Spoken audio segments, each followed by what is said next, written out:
ম্যাডামের রিউম্যাটয়েড আর্থারাইটিসের কারণে ওনার নি জয়েন্ট কোনো ফ্লেকশন হতো না।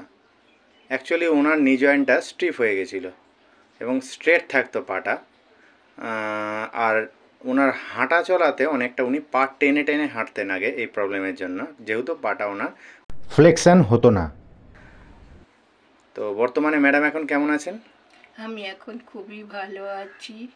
আমার পায়ের ওই টানটা প্রায় নেই বললেই চলে।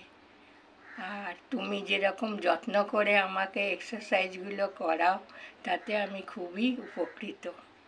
আর আগের থেকে এখন হাঁটা চলা থেকে শুরু করে ইমপ্রুভমেন্ট কীরকম বেড়েছে? অনেকখানি, প্রায় 80% তো নিশ্চয়ই। তবে দেখো, আমি তো বেশি দিন আসছিও না তোমার কাছে, তার মধ্যেও আমি 80% প্রায় সেরে গেছি। ধন্যবাদ। আপনি অবশ্যই এখান থেকে আরও ভালো রেজাল্ট পাবেন। আর কয়েকটা সিটিংয়ে আশা রাখি তোমার এই ট্রিটমেন্টে আমি নিশ্চয়ই খুব তাড়াতাড়ি সুস্থ হয়ে উঠতে পারবো। ধন্যবাদ।